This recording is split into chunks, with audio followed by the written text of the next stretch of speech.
If you were king or queen for the day, what would you do? You could do anything. You could boss people around all day and get them to do anything you wanted. Like you could get someone to do all your schoolwork for you so that you could just play all day. Or you could get people to do all your chores for you so that you don't have to.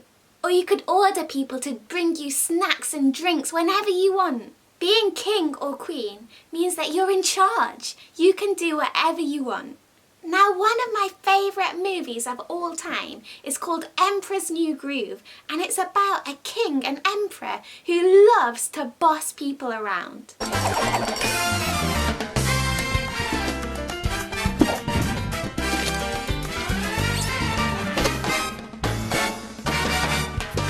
Oh yeah.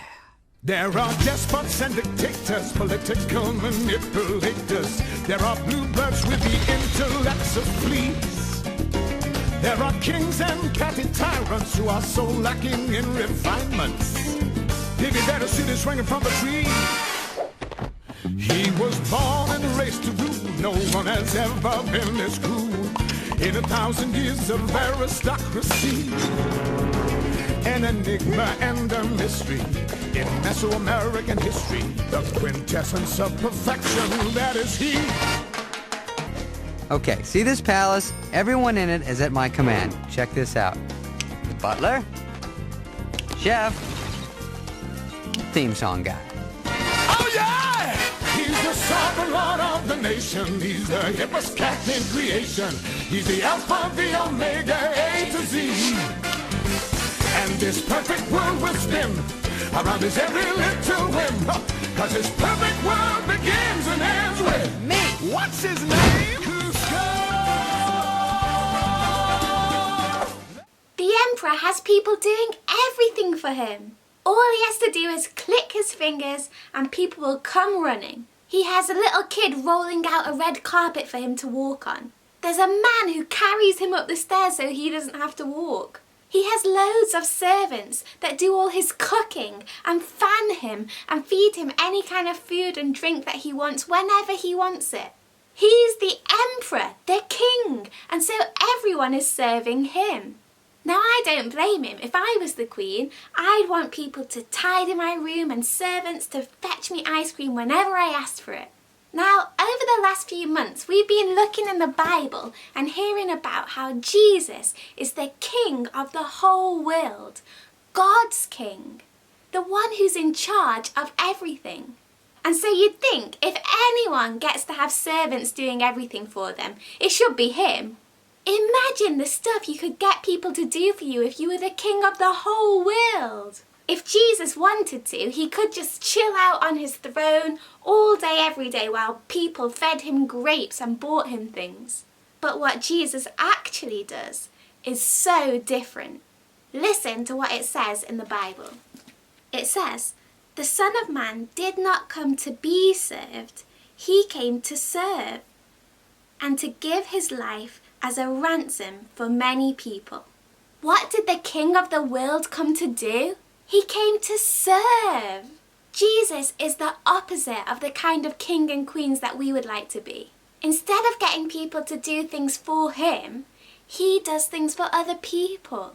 He's a king who chose to live like a servant. Do you remember Servant Sparespoon? He didn't try to be the greatest. He put other people before himself. Well, that's what Jesus is like. He is a king who chose to become a servant. There was this one time when Jesus and his friends had been walking on a really dirty road for a really long time. There was donkey poop and mud and all sorts getting stuck in between their toes and in their sandals.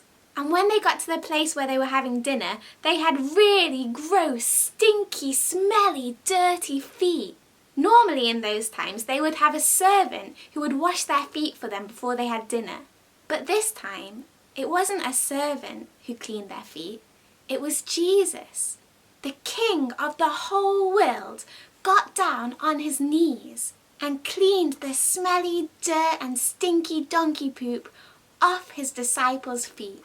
Imagine how you would have felt if you were one of those disciples and the king of the whole world was cleaning your feet. What an amazing king. But that wasn't the most amazing thing that Jesus did. He didn't just clean people's feet.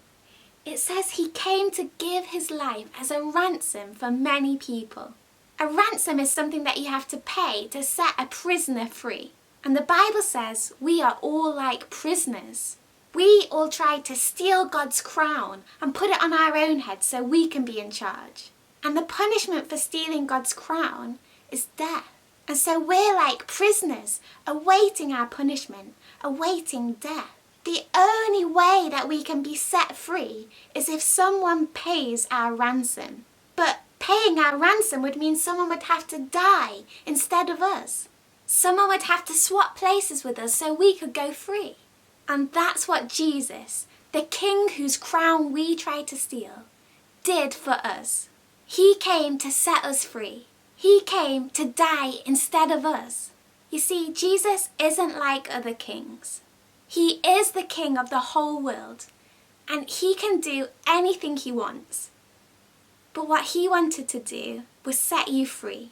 And so he acted like a servant, putting us before himself, even when that meant he had to die.